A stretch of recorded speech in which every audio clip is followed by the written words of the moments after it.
The next concept we are going to talk about is conditional probability. And consider this question: when I throw a fair die, what is the probability that the outcome is 3? So since the die is fair, we will assume the outcomes are equal probable. So the probability we assign to the outcome 3 should be 1 over 6, because there are 6 possible outcomes. So the probability we assign to 3 should be 1 over 6. What if I tell you that the outcome is odd? Okay, let's say I throw the die, I see the outcome, but you do not. Your assignment, your probability assignment to each of the 6 outcomes is 1 over 6. Then, without telling you the actual outcome, I tell you that the outcome is odd. Now, immediately, your assignment of probabilities to each outcome changes. Because since you know the outcome is odd, now you have to assign the probabilities, you have to assign to the outcomes that are even, like 2, 4, and 6, the probability of 0, right? Because you know that they didn't occur. So their probabilities should be 0 under this new piece of information.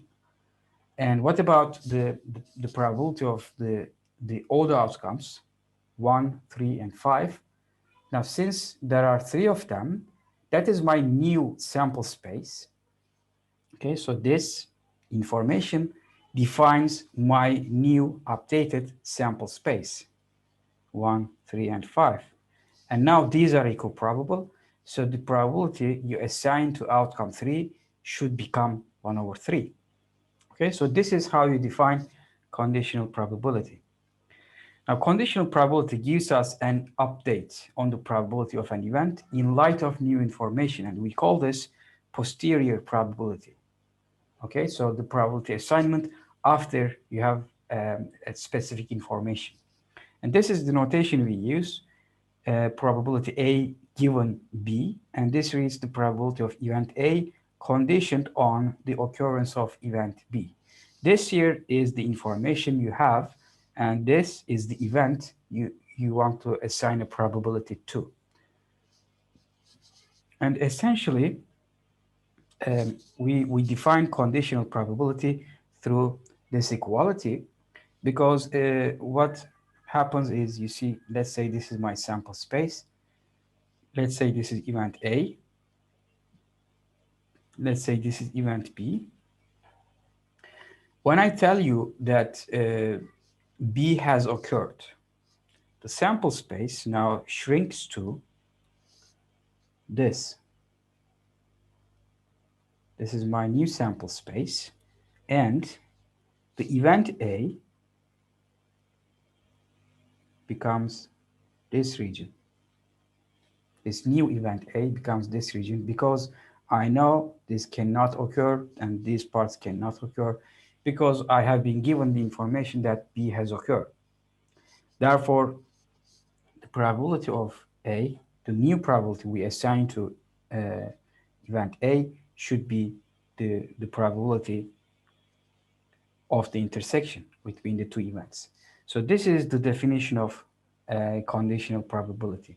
The probability of the intersection equals the conditional probability times the probability of the new sample space. Okay, so if you know that the probability of B in this formulation is non-zero, you can also express this in this way, but usually we prefer this to avoid any potential divide by zero errors.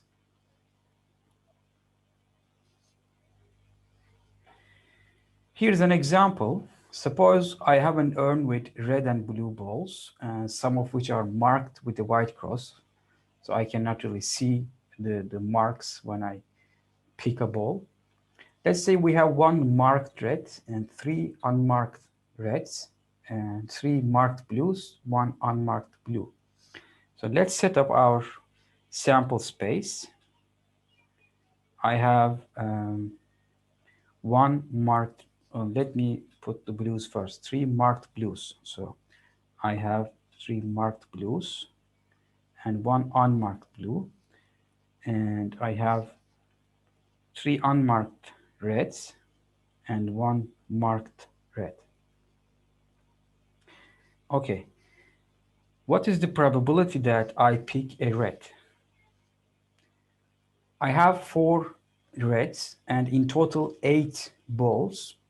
Assuming equiprobable outcomes again, the answer to this would be 4/8. And what about the blue? Again, I have 4 blues and 8 in total, so 4/8. What is the probability that I pick a marked ball?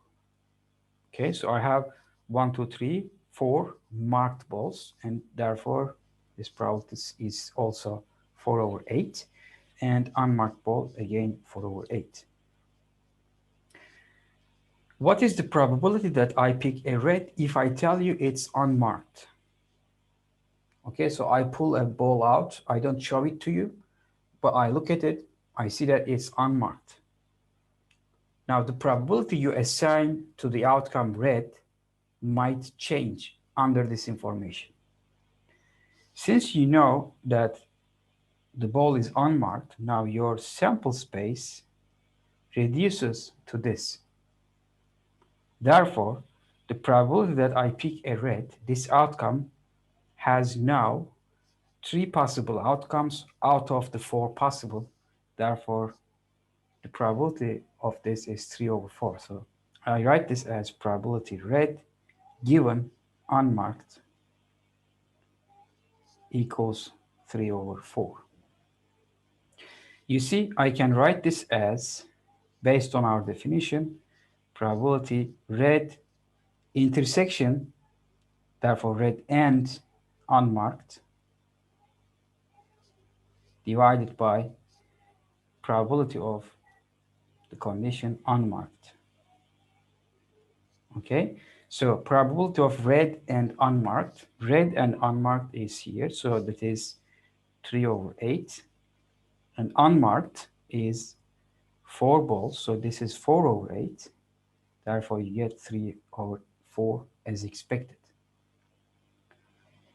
Okay, the next part, what is the probability that I pick an unmarked ball if I tell you it's blue?